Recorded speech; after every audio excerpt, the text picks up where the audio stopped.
Spaces. Good morning, my friends. I hope you're having a beautiful day today.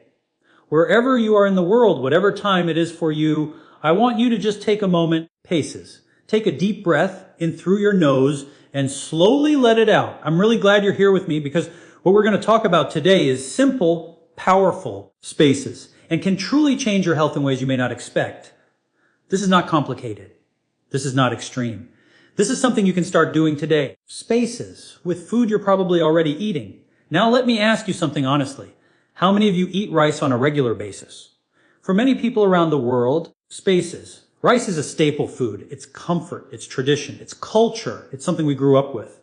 But at the same time, rice has developed a bad reputation. Spaces. People say it spikes blood sugar, causes weight gain, feeds inflammation, hurts the gut.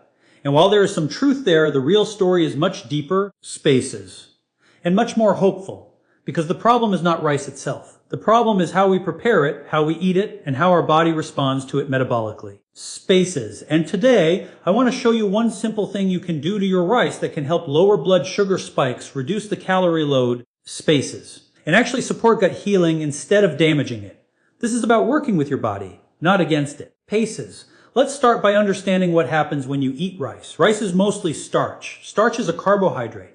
When you eat it, paces, your digestive system breaks it down into glucose. That glucose enters your bloodstream. Your blood sugar rises. Spaces. Your pancreas releases insulin to move that sugar into your cells. When this process happens too fast or too often, that's where problems begin. Insulin resistance, spaces. Fat storage, energy crashes, inflammation, eventually chronic disease.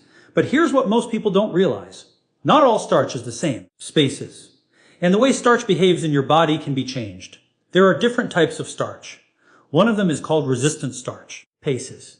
Resistant starch does not break down quickly into glucose. In fact, it resists digestion in the small intestine.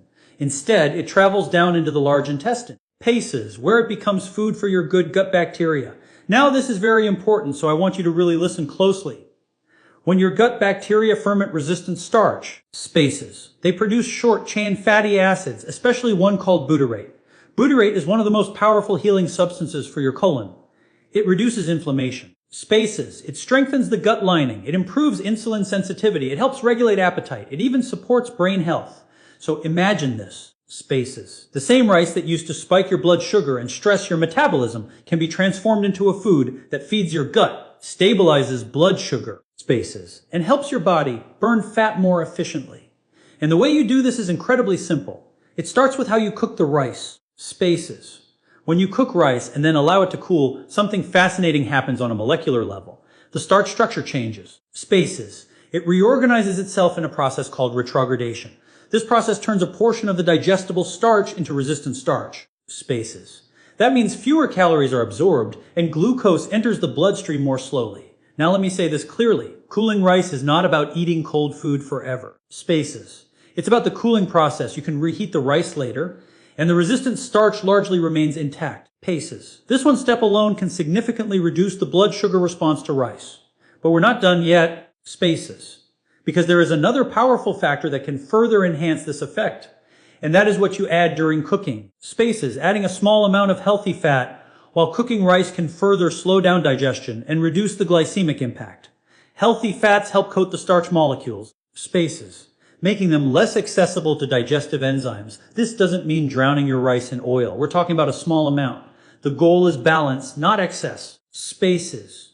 Now think about this for a moment. You cook the rice properly, allow it to cool, and you've already changed how your body reacts to it. Spaces. Instead of a sharp spike in blood sugar, you get a slower, steadier rise. That means less insulin, less fat storage, more stable energy. Spaces. And here's something even more interesting. When insulin levels stay lower, your body becomes better at burning stored fat. Spaces. That's one of the reasons why stabilizing blood sugar is so important for weight management. Now let's talk about the gut, because this is where real healing begins. Spaces. Your gut is home to trillions of microorganisms. These bacteria are not just passengers. They are active participants in your health. They influence digestion, immunity, spaces, inflammation, mood, and even cravings. When you eat refined carbohydrates that are rapidly digested, you feed the wrong bacteria, spaces. You create an environment where harmful microbes thrive and beneficial ones struggle. But when you eat resistant starch, you selectively feed the good bacteria. Spaces. You strengthen the gut barrier. You reduce intestinal permeability, sometimes referred to as leaky gut. You calm inflammation throughout the body. Spaces, and when your gut is healthy, everything works better. People often ask why they feel bloated, tired, foggy, or inflamed after meals. Very often, spaces. It comes back to blood sugar swings and gut irritation. When you stabilize digestion, those symptoms often fade. Spaces. Now I want to slow this down for a moment and really let it sink in. We're not talking about giving up rice forever. We're not talking about extreme dieting. Paces. We're talking about a small change that has a big ripple effect. Cook your rice. Let it cool. Reheat if you like. Be mindful of what you add to it. That's it. Spaces. Now let's talk about portion size, because even healthy food can become unhealthy when eaten in excess. Even when rice is prepared properly, spaces, it should still be eaten with awareness. Pairing rice with fiber, rich vegetables, and quality protein further slows glucose absorption. Fiber acts like a sponge. Paces, protein increases satiety and reduces the overall glycemic load of the meal. This combination tells your body you are safe. There is no emergency. Spaces. You don't need to store fat. Now let me explain something important about calories. When starch becomes resistant starch, spaces, your body does not extract the same number of calories from it. Paces. Some of those calories are essentially removed from the equation because they are used by gut bacteria instead of being absorbed as glucose. Spaces. That means the effective calorie count of the rice goes down. This doesn't mean calories no longer matter. Spaces. But it does mean that food quality and structure matter just as much as numbers on a label. Your body is not a calculator. It is a living adaptive system. Spaces. Now I want to talk to those of you who are dealing with blood sugar issues, prediabetes, or type 2 diabetes. Paces. One of the biggest mistakes people make is thinking they must completely eliminate all carbohydrates forever. That mindset often leads to frustration, deprivation, spaces, and eventually giving up. A more sustainable approach is learning how to make carbohydrates work better for your body. When you reduce blood sugar spikes, spaces, you reduce stress hormones, you reduce inflammation, you protect your pancreas. Over time, insulin sensitivity can improve. This is not a quick fix. Spaces. This is a long-term strategy. And the beautiful thing is that it's gentle. Now let's talk about digestion and satiety. Spaces. Resistant starch increases the production of hormones that tell your brain you're full and satisfied.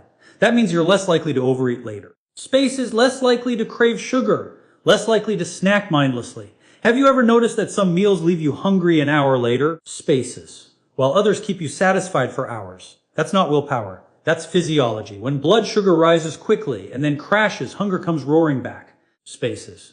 When blood sugar stays stable, your body feels calm and nourished. Now I want to address something else that's very important.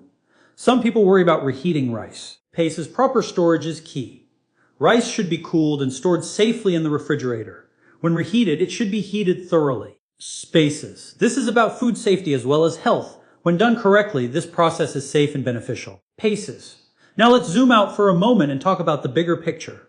Health is not about one superfood. It's not about one supplement. Spaces. It's not about chasing the next trend. It's about understanding how your body works and making small, consistent choices that support it. Spaces. When you support blood sugar balance, you support hormones. When you support the gut, you support immunity. When you reduce inflammation, you support longevity. Spaces. Everything is connected, and this one simple change with rice is a perfect example of that. Spaces. Now let me speak directly to those of you who feel overwhelmed by health information. You don't need to do everything at once. You don't need to be perfect. Spaces. You just need to start. Start by changing how you cook and eat one food. Notice how your body responds. Pay attention to your energy, your digestion, your cravings. Spaces. Your body is always communicating with you. Now I want to emphasize something very important. Healing does not happen overnight, but it does happen with consistency. Spaces. And when you make changes that feel easy and sustainable, you're far more likely to stick with them. Food should nourish you, not stress you. Spaces. Now let's talk briefly about inflammation. Chronic inflammation is at the root of many modern diseases. Blood sugar spikes contribute to inflammation. Spaces. Gut imbalance contributes to inflammation. By stabilizing blood sugar and feeding beneficial gut bacteria, you are addressing inflammation at its source. Spaces. This is preventative care at its finest. Now as we continue together, I want you to remember this. Simple does not mean weak. Gentle does not mean ineffective. Spaces. Natural does not mean slow. Sometimes the most powerful changes are the ones that seem almost too easy. So as you move forward, approach your meals with awareness. Spaces. Respect your body. Give it what it needs, not what temporarily excites your taste buds. Food is information. Food is communication. Food is medicine. Space. And when used wisely, it can support healing on every level. Take this knowledge, apply it calmly, consistently, and with gratitude. Spaces. Your body is always working to heal you if you give it the right conditions. And that, my friends, is how one simple change to your rice can help lower blood sugar, paces, reduce calories naturally, and support a healthier, stronger gut.